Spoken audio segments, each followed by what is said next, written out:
Yeah. No falling asleep.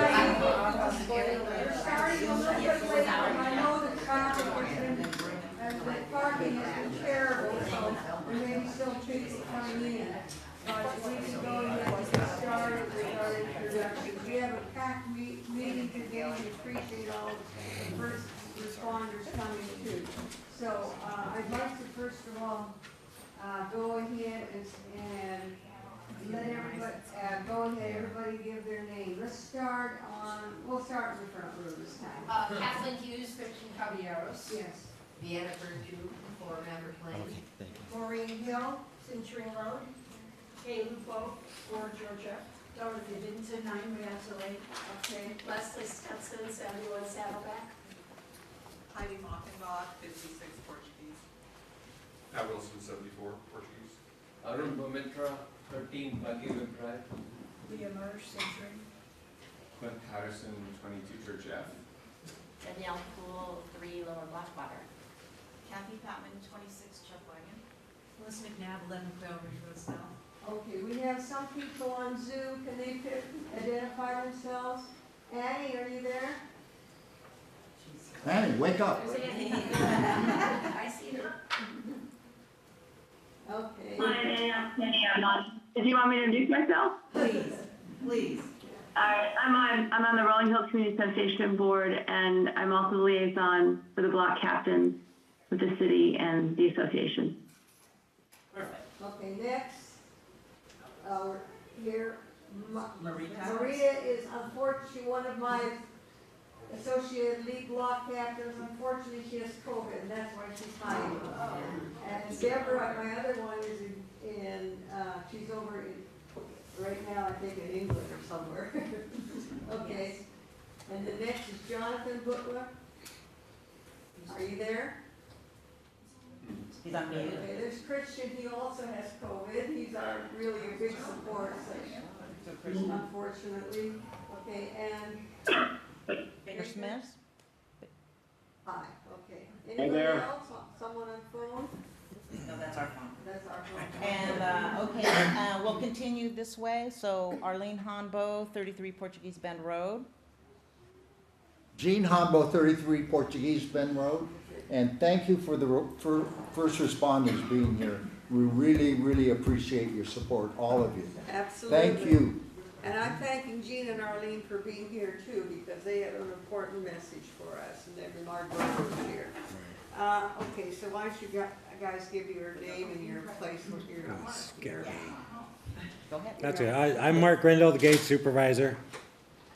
Hello, Alex Magana, captain at Fire Station 56. Good morning, Deputy Lopez from Alameda Station. I'm the Rolling Hills Community Relations Deputy. Hi, good morning. My name is Viridiana Angel. I'm the Defensible Space Coordinator in the Rancho Palos Verdes area.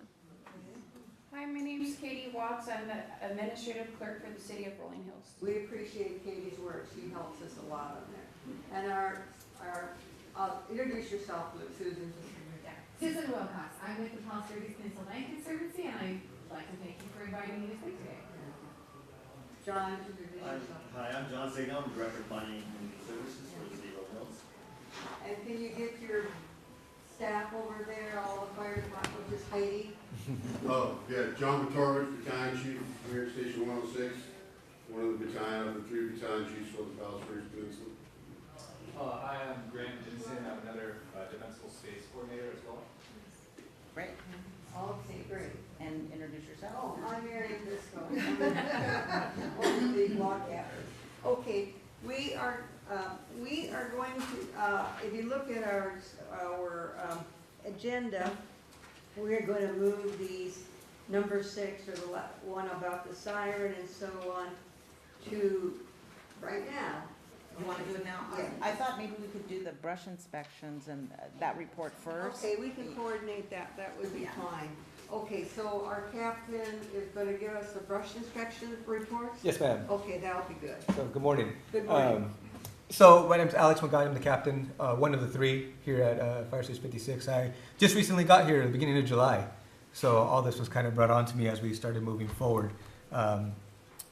I've been everywhere around the county in the last 19 years, from Santa Clarita, Whittier, Paramount, Cerritos, and now with you guys. And I want to say that you guys have been doing a great job as far as clearing everything and doing everything according to ordinance. It's a pretty hard thing to do on a regular basis, and as I was walking through the properties here, you guys all have a lot of land here to actually clear. And just to put figures together, previously in the Battalion 14 area, we had close to 7,000 parcels that needed to be checked. But because things have been changing, it's now moved up to over 20,000 parcels that needed to get done in the year. This in what area? In the Battalion 14 area, in the entire. The whole peninsula. Correct. Say that number again, so people could understand that. It went from 7,000 Yeah. to over 20,000 Okay. parcels that needed to be get checked. In this community itself, 1,266 parcels got checked, and have pretty much all been close to 100% in compliance. Only 29 of them needed to be re-inspected. 29.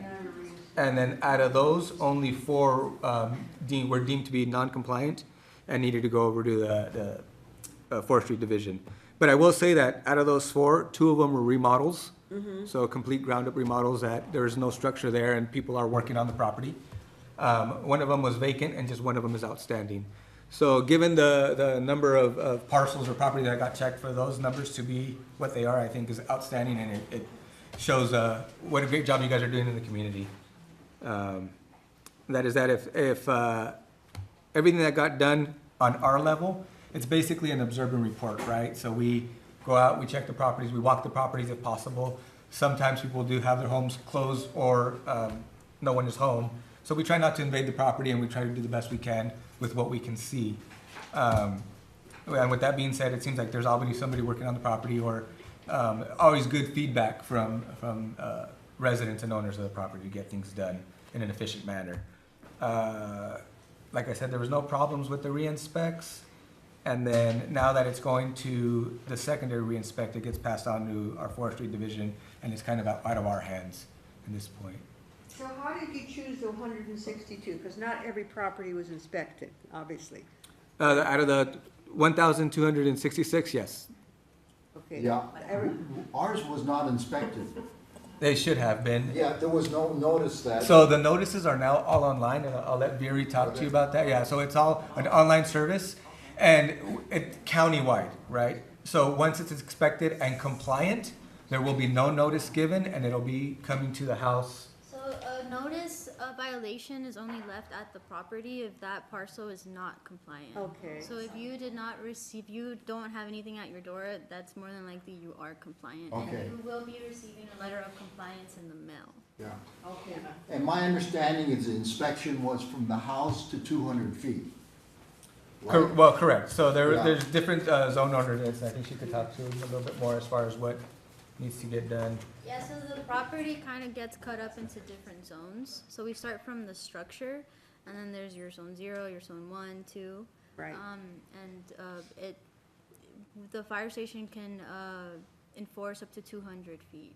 Right, yeah. Okay. Okay. Yes, ma'am. So if my house, at my house, 200 feet away, that belongs to my neighbor, they would have to clear that area, right? From 200 feet from their property down. Yeah, so And they- sorry, go ahead. If there is, a lot of shrubs or brush within that 200-foot area, even though it's on my neighbor's property, then they must go in and clean it, is that correct? From their It's building. 200 feet from my house. 200 feet from their structure. Yeah, but what about my house? Your house has to be clean to your property line.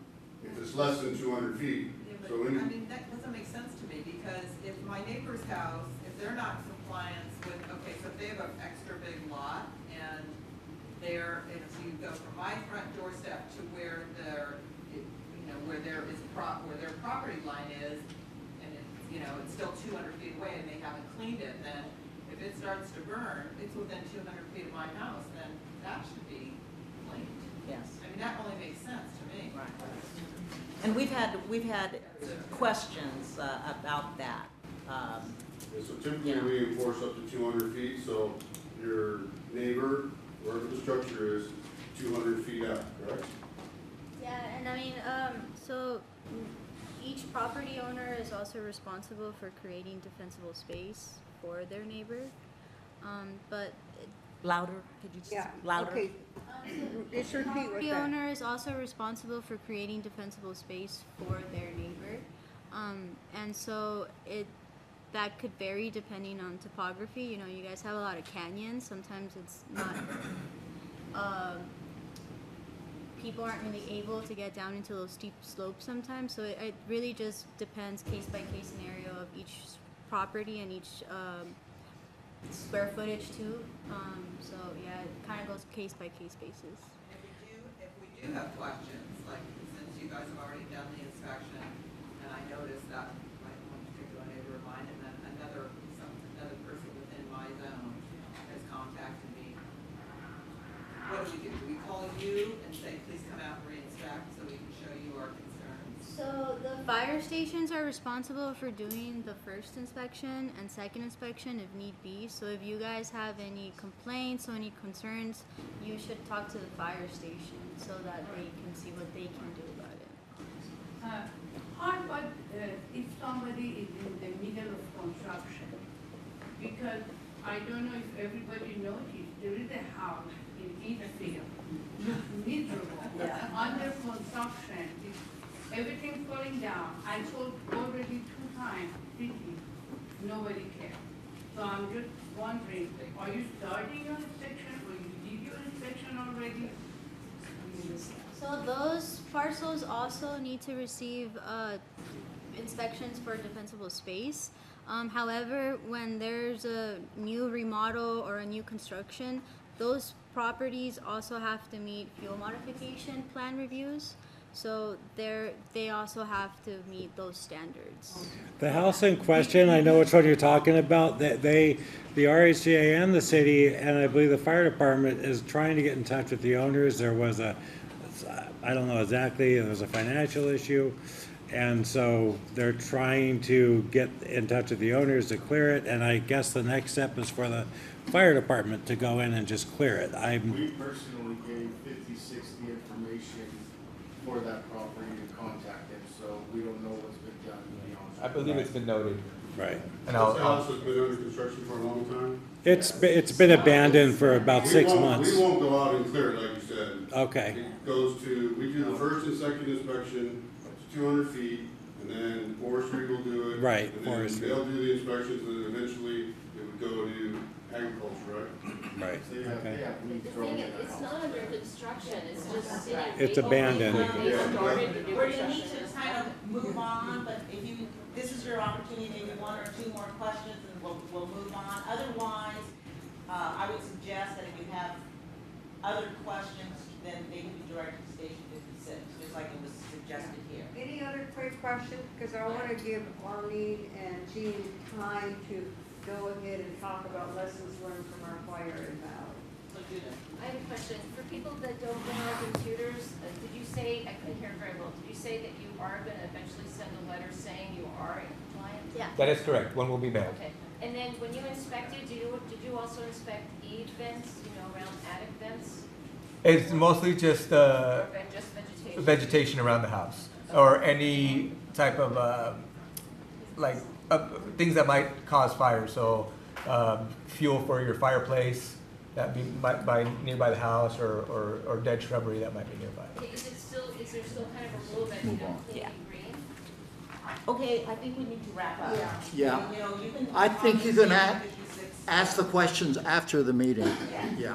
Let's go ahead, because we have to also have you to Susan sometime. Yeah, we have a very full agenda. And as usual, we have tons of questions.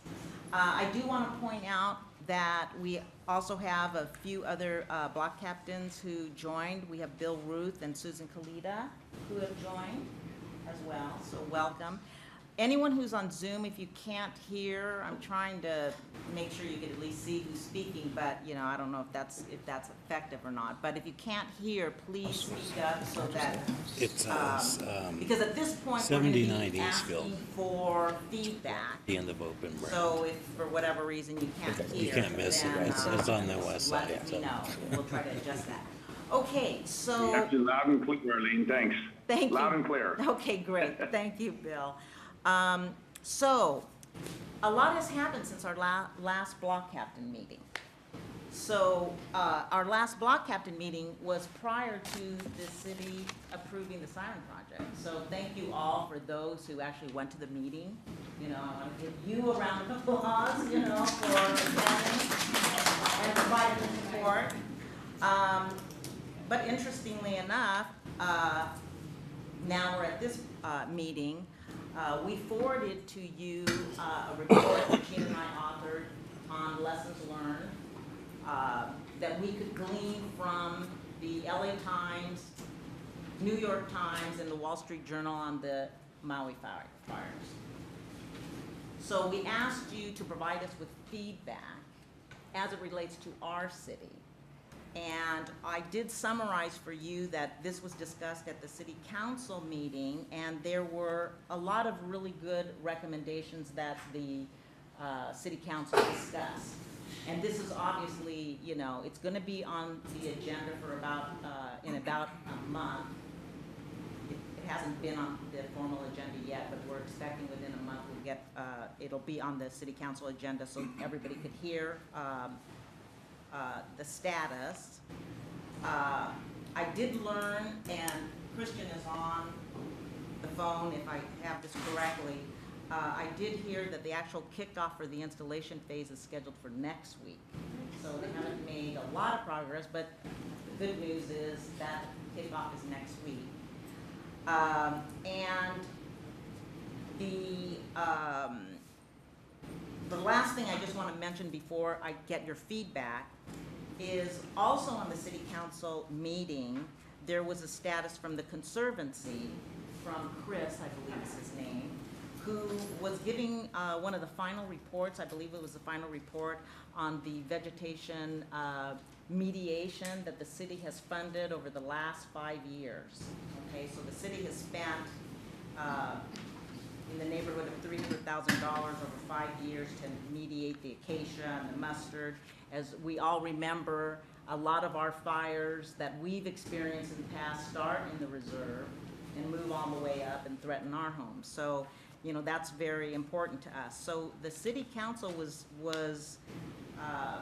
good about asking Chris at the Conservancy to find out how much it would cost for the maintenance and to provide them with an estimate to, you know, he had indicated that they continue to look for funding, but, you know, the request was to talk to RPV about what they can do to fund some of the maintenance. So, you know, we don't want, in a worst case scenario, we just all grow back. So, you know, we're trying to see how that can be, the maintenance can be continued. So stay tuned for that. It should be on a city council agenda meeting. So, with that, we'll spend maybe, you know, we don't have a lot of time. We'll time box it, you know, 5+ minutes, get feedback, and then you can always email me. I did receive emails from a number of block captains who couldn't attend today. So I've already gotten that feedback, but we will consolidate a report and forward that on to the city council or the community association, if that makes sense. So with that, what kind of feedback? Anyone? Does anyone want to start? Go ahead, Just Melissa. clarify one issue. Sure. Excuse me. I just wanted to clarify, on the communication breakdown, one of the first bullet points on your report that you guys put together, which was very thorough, thank you very much for your time and effort on this. When you state in the item number 1 that the sirens were not designed to call for evacuation, that meant there was not a voice option on the sirens now? That's our Is that understanding. Okay. That's our understanding. I just wanted to clarify that. Right. Thank you. So, It was designed for tsunami and for hurricanes, but not for fire.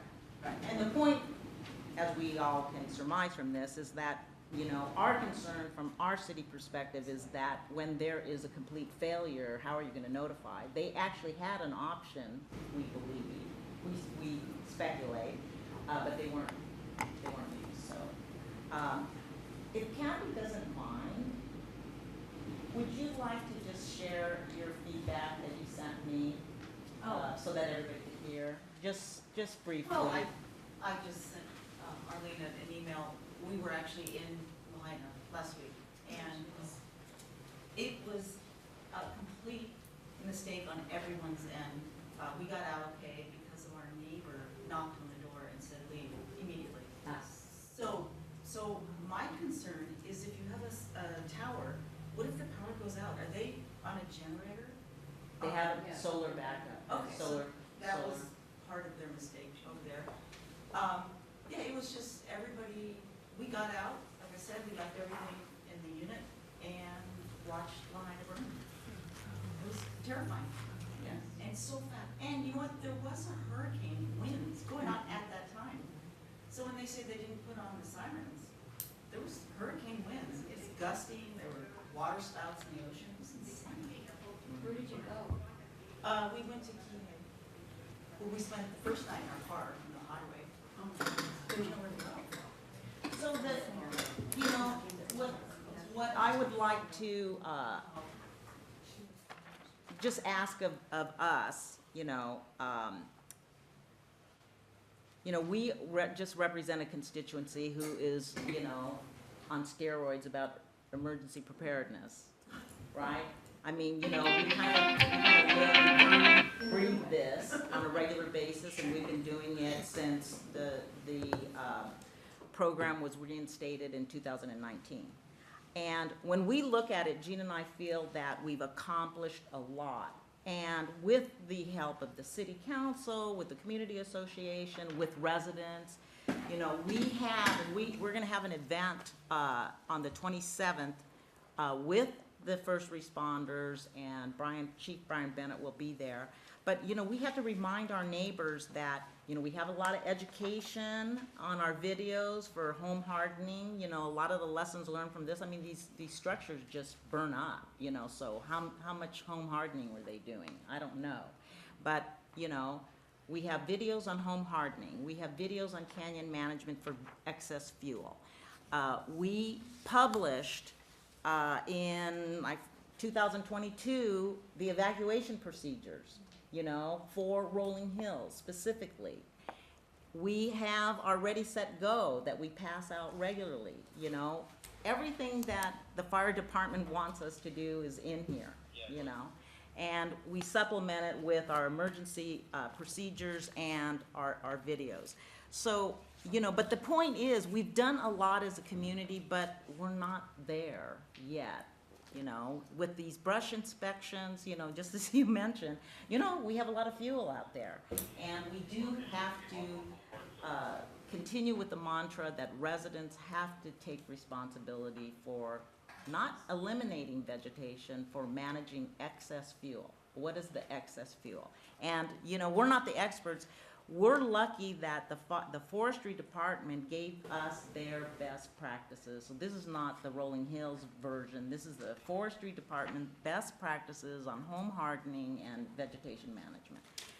And they include the ecology, environmental concerns.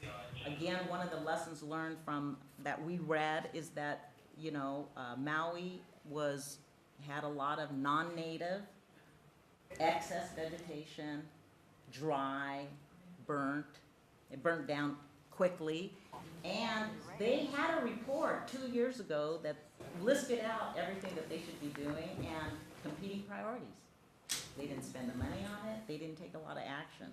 So thanks to our city council members that are here, our community association, Annie, thank you with the community association.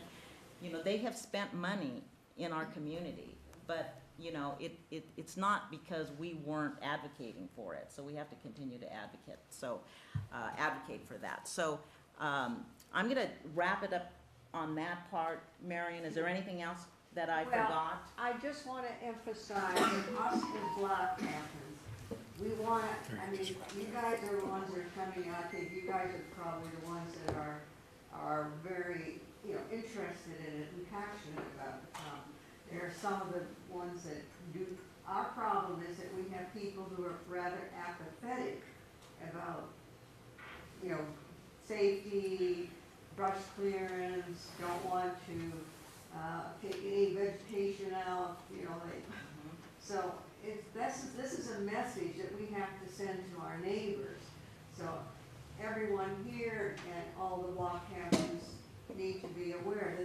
something that if you have emails to your, you should have emails to all the people in your area zone.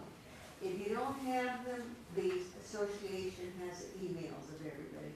All you need to do is ask the association to get the emails and email this information to them. It is interesting to know too that 80% of the wildfires will start either within 10 feet of the roadside or by utility poles. Most of the utility poles are right on, on roadsides. Some of them, of course, are scattered around. So that area is going to be very susceptible. And that's, of course, one reason we have to thank the association for passing the ordinance, that they are going to be clearing that.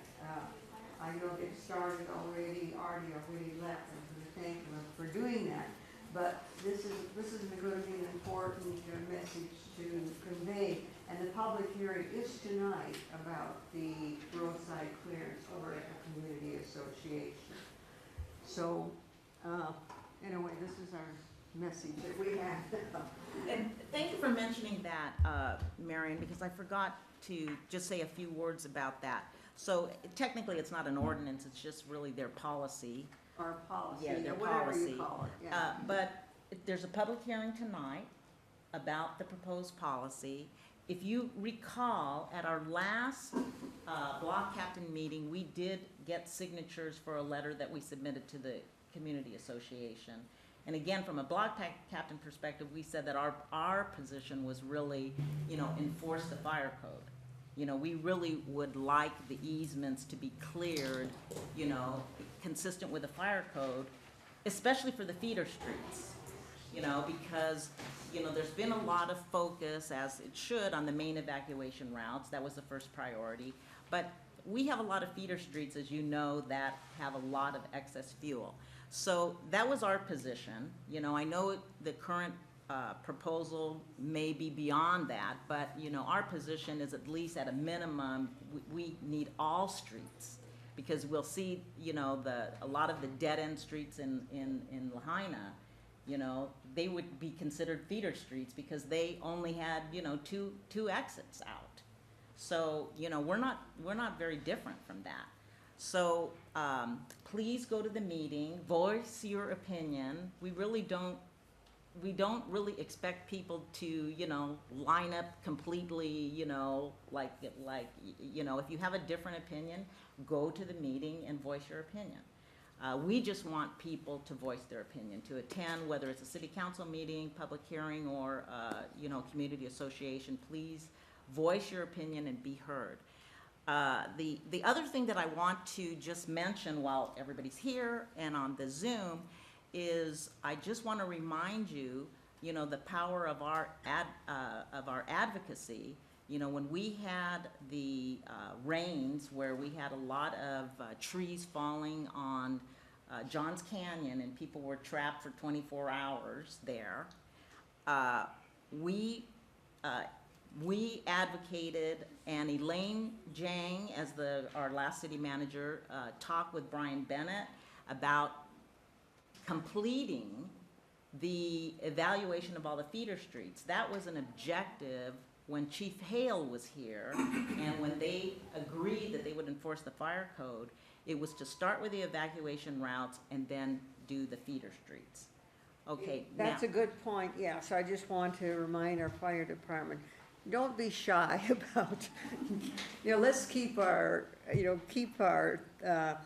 streets safe, okay? Enforce the 10-foot rule. I mean, and overhanging branches. You guys don't want to be driving through walls of fire, right? We don't want to be trying to escape through walls of fire either. And one reason that I asked the number of how it's grown, threefold, I think is the number for the peninsula, was because we know that the fire department and forestry division are strapped. So it's gonna take a while for them to evaluate all these feeder streets, which is why we need the community association to do their part, why we need residents to be proactive and do their part. understand people on an individual by individual basis who might be complaining about they don't want to review said eucalyptus tree. But, you know, I think from a community perspective, we need to continue the advocacy. We need a safer community.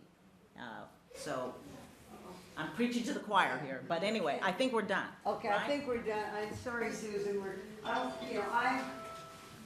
Susan's going in and start, because I've seen Susan's presentation before on the nature preserve, and I really enjoyed that. I really enjoyed the screen share? presentation. And that's a very big part of our community, to show us what the nature preserve is, and so we can enjoy it, and so that we can, put on. Exactly, so, sorry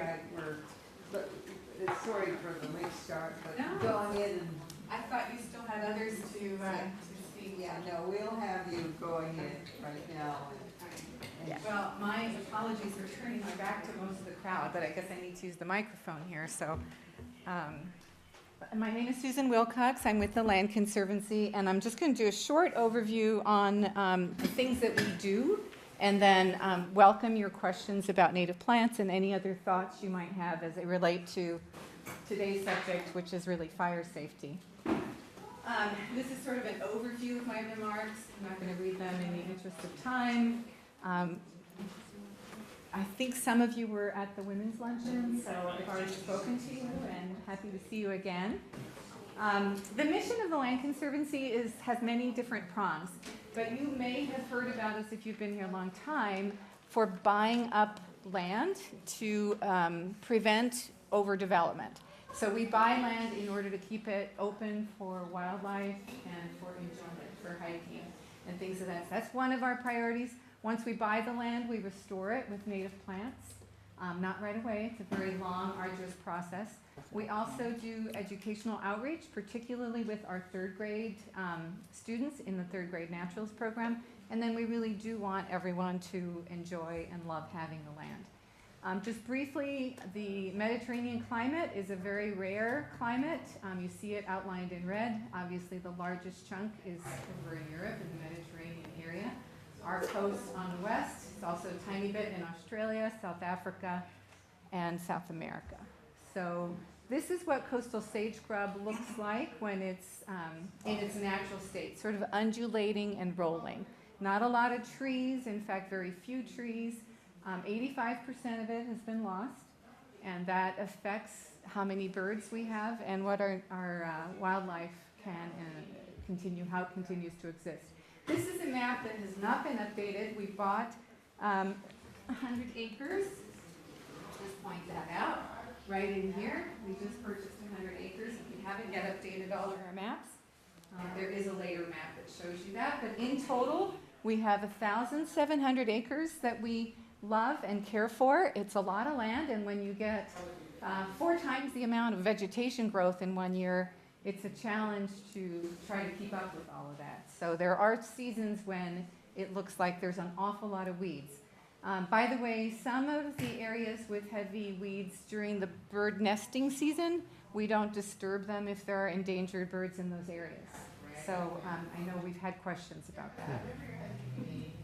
It takes a lot of money to do all of this, and to buy the land has taken more than $55 million in state and federal contributions. We're in the middle of a $30 million campaign right now to buy the 100 acres and provide funding for some of its restoration.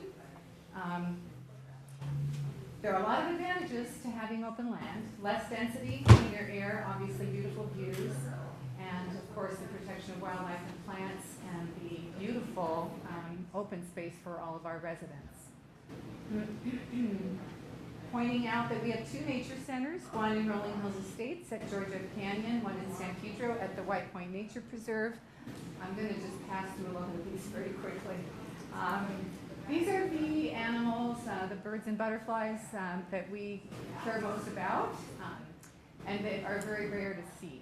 So the California gnatcatcher, top left, is endangered. The cactus wren that you see over on the far right We count them each year, and we actually train. If any of you have interest in doing this, we train people to do cactus wren surveys every year in March. Our population is tiny. Last time I think was something like 18. Cactus wren stay within a mile of their birthplace.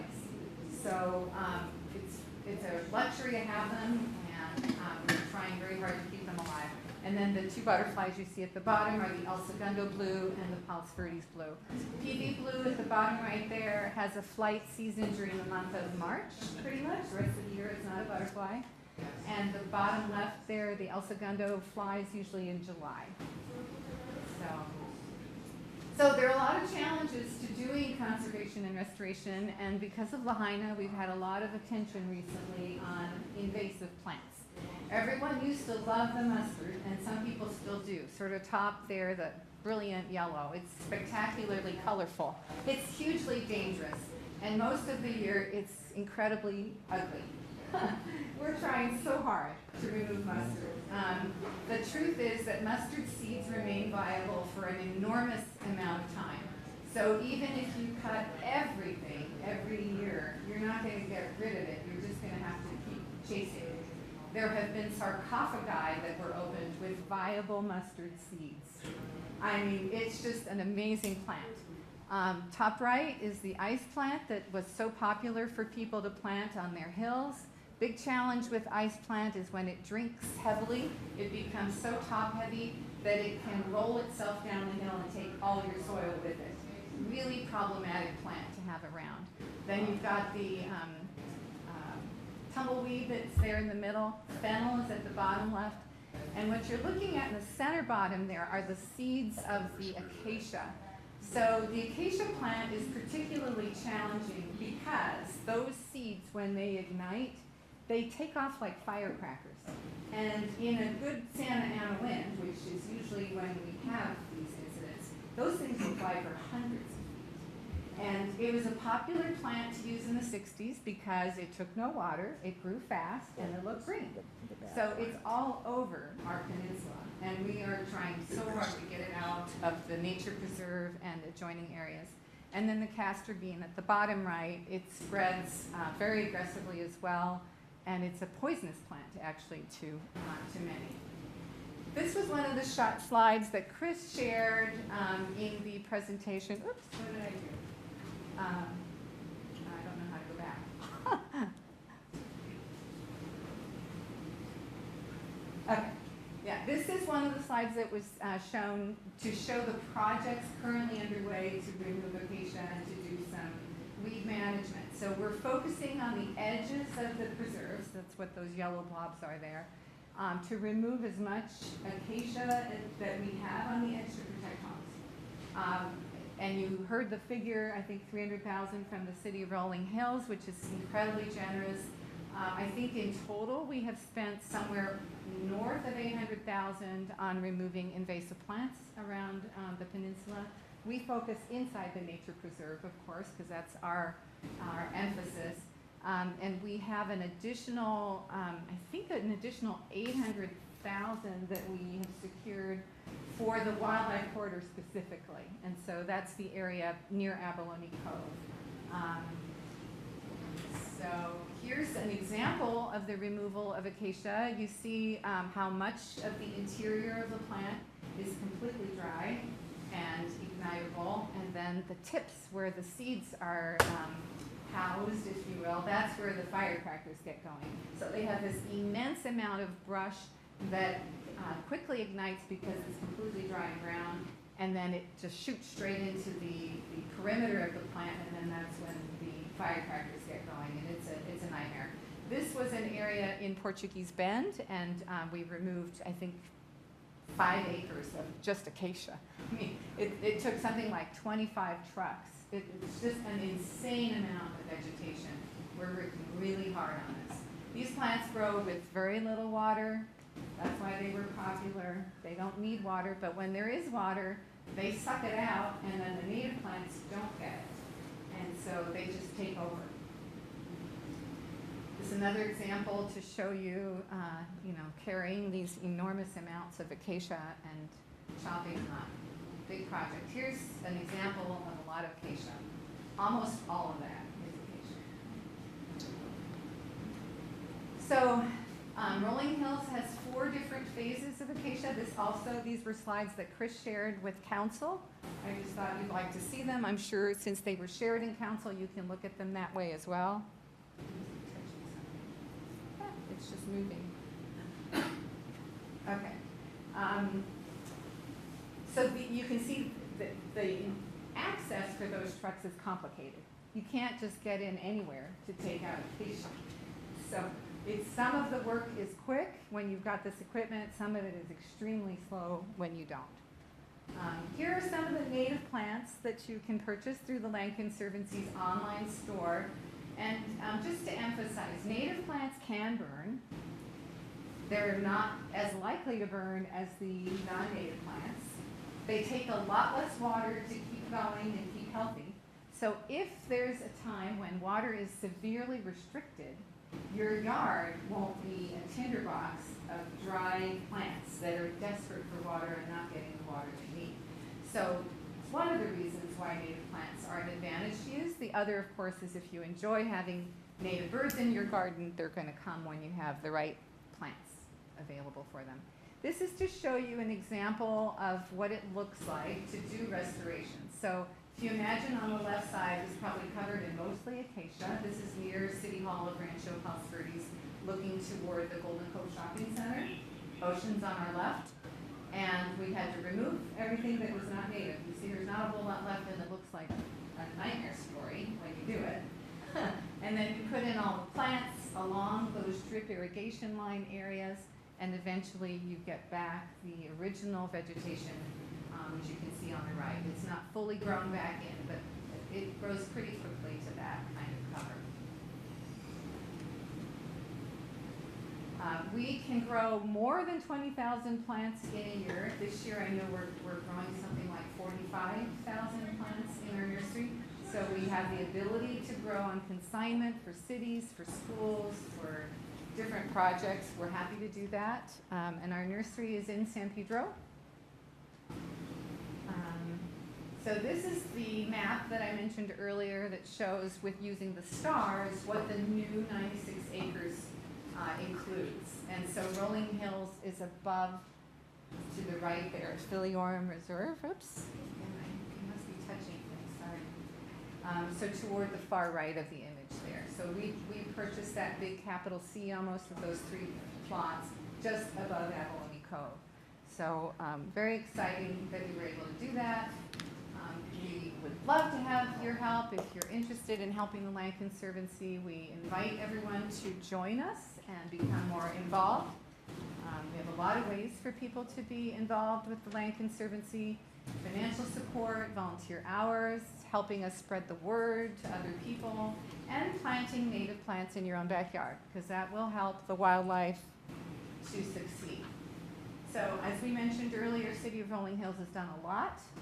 We were really impressed with the city. I also just love that you have block captains. This is such a well-organized activity that you endeavor.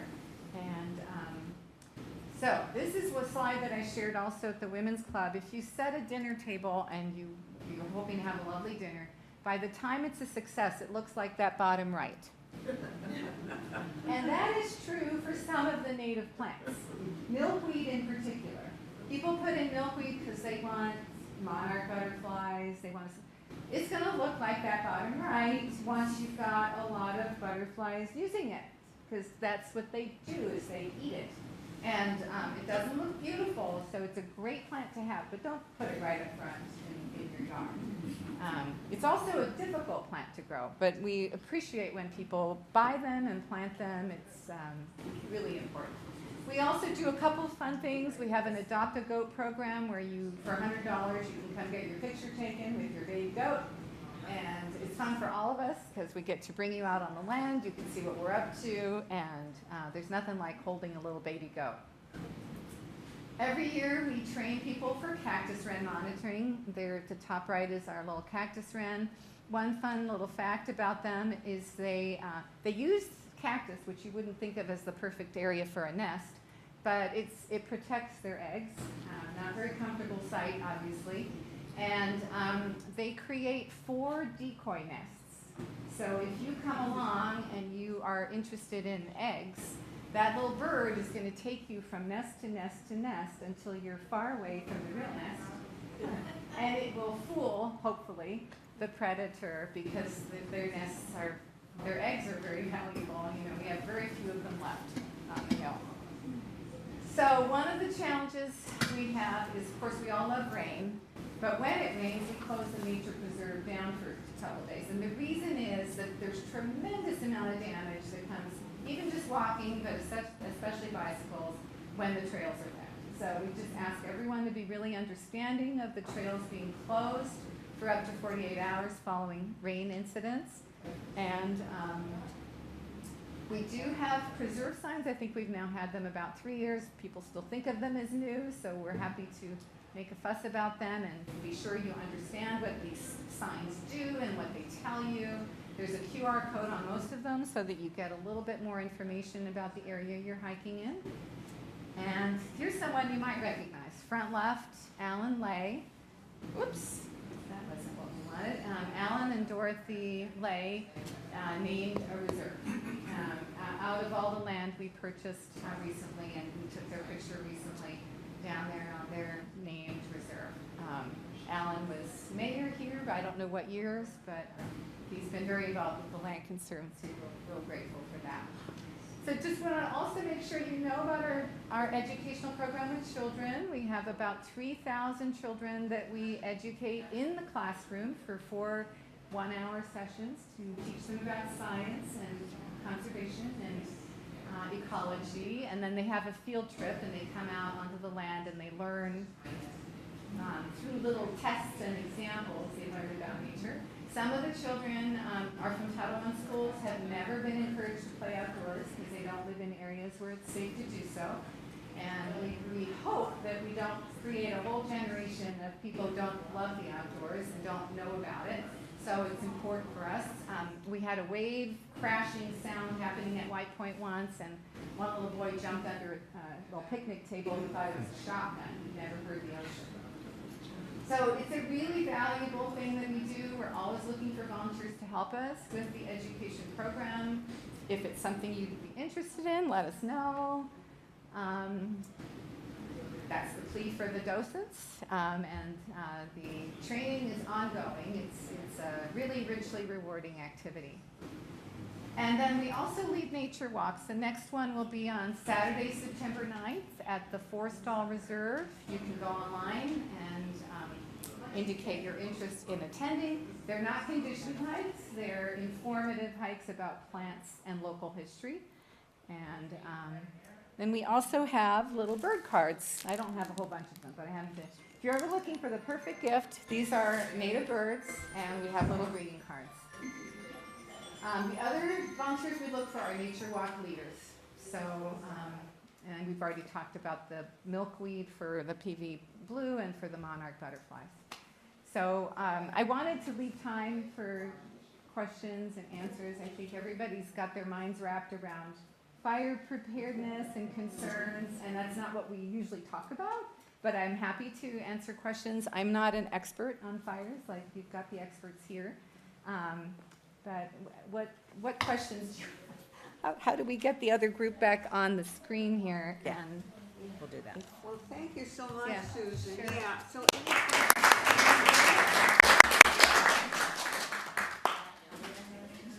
I just want to ask a question. I noticed you said you closed the preserve when you have rains. Have you considered closing the preserve when we have red flag days? Because, you know, people are hiking on there all the time. You never know, and hopefully they're not flicking cigarettes or anything like that at that time. But That's a good point. that might be something to think about. Yeah, and the question has come up. It would be a city of Rancho Palos Verdes decision.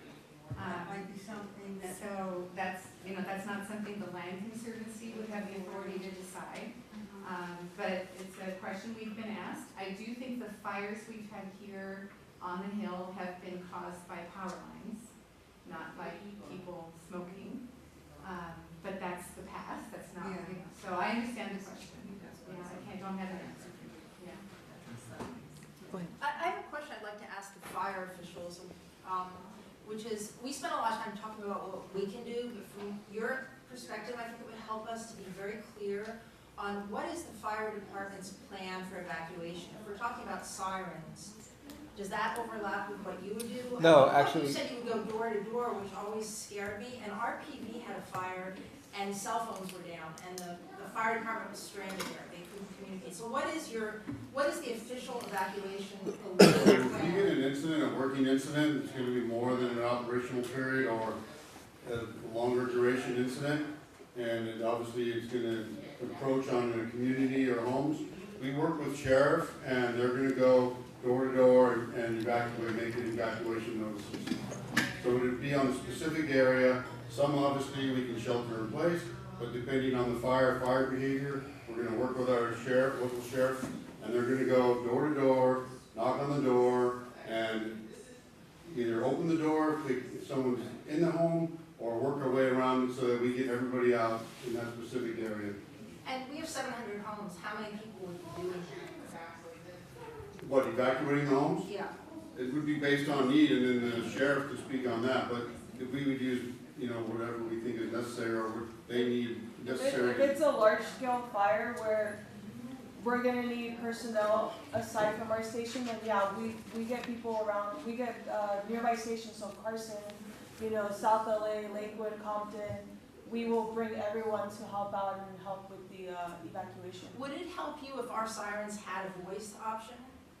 I mean, we could always use our PA system too to have people evacuate. I mean, all of our cars are equipped with them, but yeah, door to door, using that PA system in our vehicle. And then we could always also get our arrow, and our arrow can also make, evacuation notices. The arrow? The helicopter. It's our helicopter, yes. Along those lines, so you guys have a really good point of reference as far as your evacuation plans and which roads to use. Yeah. I think it's huge if you guys actually have a pre-plan, like if something were to happen, whether it's a landslide or fire or major earthquake, to have this understanding on where to go and how to make egress out of this, the gates. And you guys, obviously with all the block captains, you guys are all gonna know if there's an incident going on in your general area. So, if the incident's obviously gonna get larger and we need immediate evacuations, our sheriff partners are gonna do that. So FYI, the city council did approve not only the, siren noise, but also the voice included. So the sirens will have both. So they can, once they're implemented, they could trigger words, an announcement, or the sirens, or both. So that's what's been approved. I think where the first responders could really help on evacuation is some of our senior citizens who may need help. And we should sort of develop some kind of information to you of the senior citizens that will need help in the event of an evacuation. Yeah. That's very important for us. Yeah, Gene, we actually talked about that yesterday in our Needs of Seniors meeting, and we've sent out,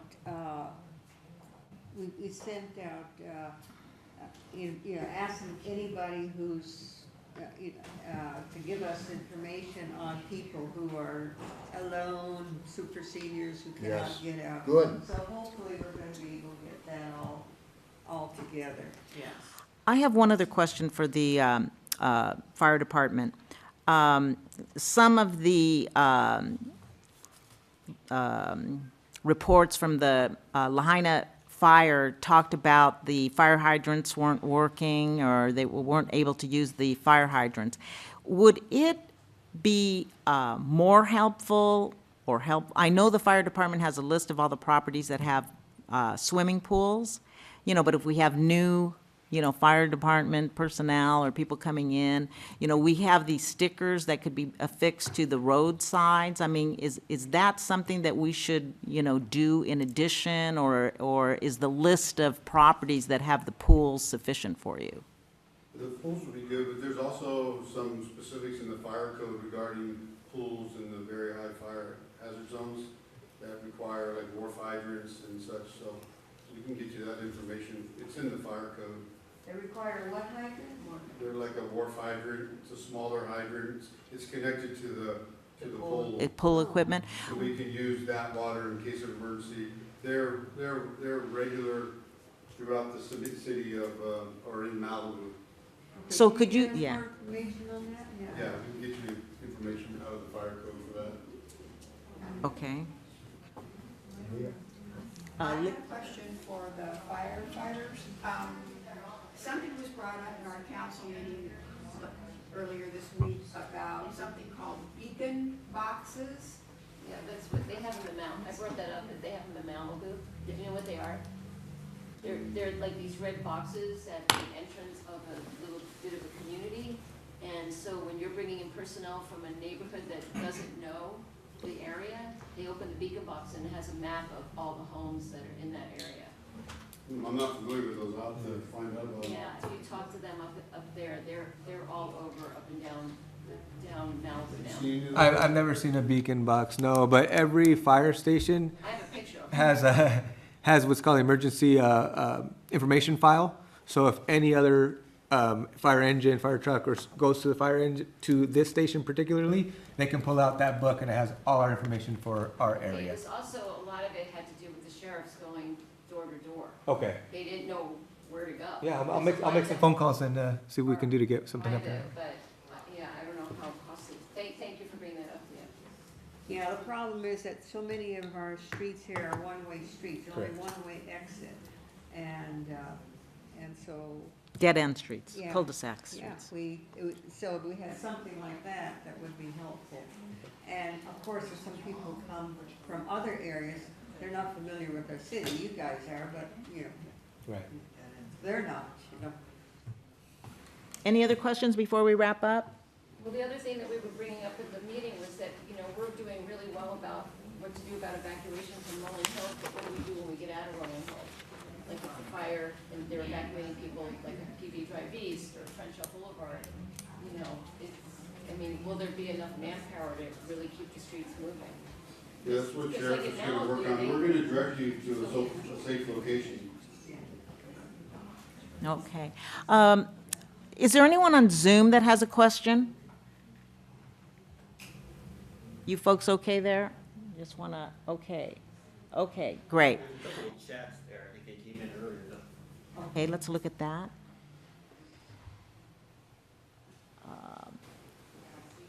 Oh, so here are some questions. What is the website that we could check if we're past the brush inspection? So at this point in time, we don't have an online portal where property owners can check their compliance. However, they can call into our office and they can speak to me.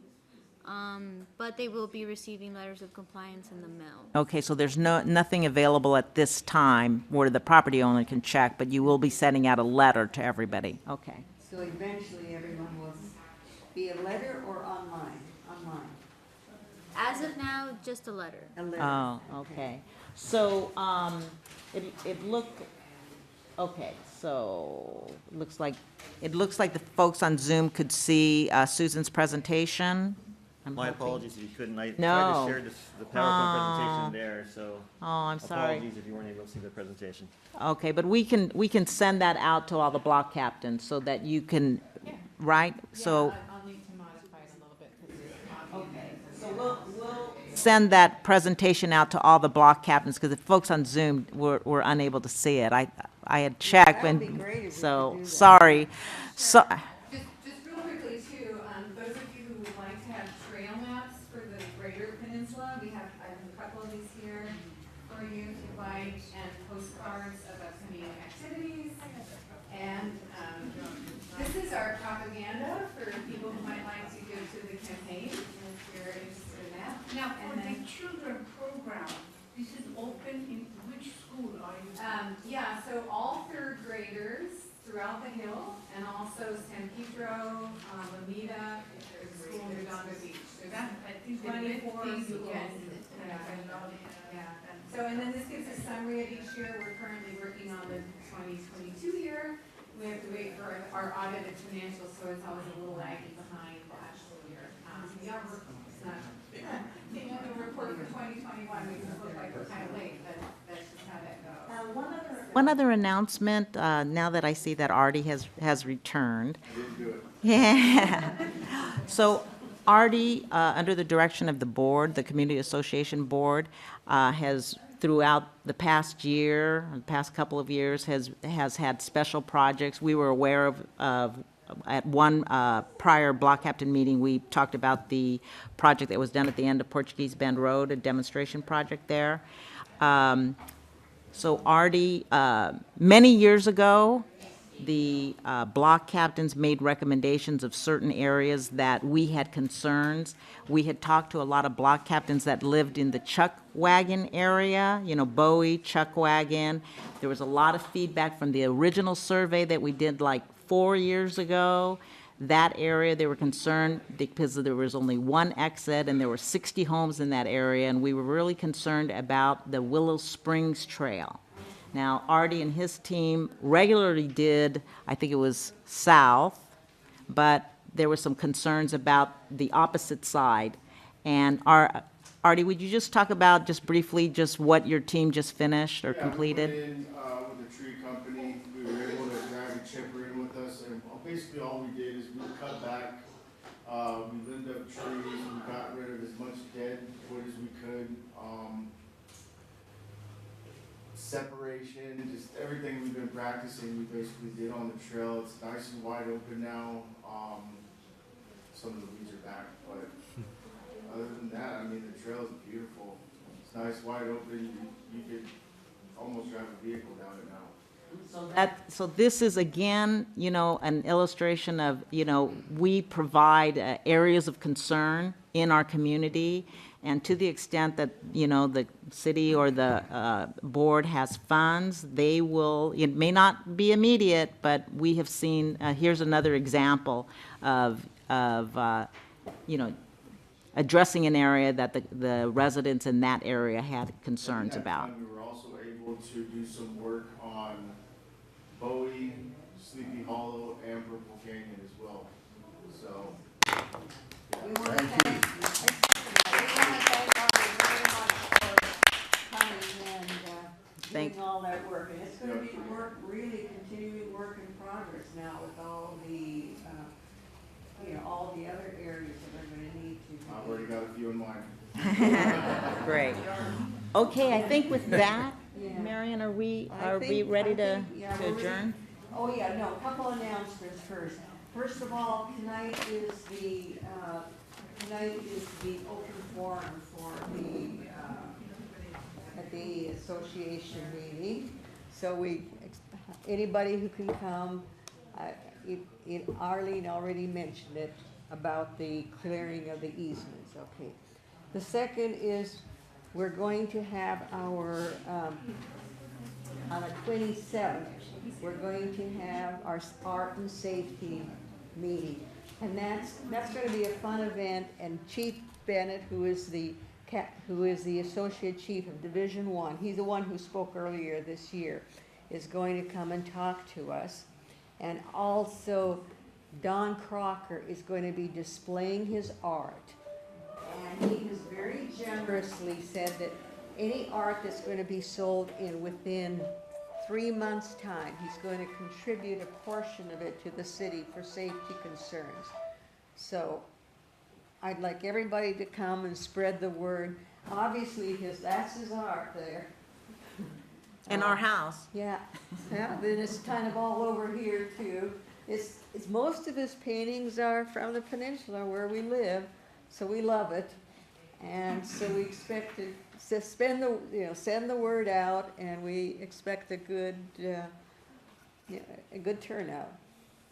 Okay, thank you very much. Thank you, first responders. You guys are invited too, by the way. Thank you. Thank you. Thank you, everyone. Thanks to all that on Zoom.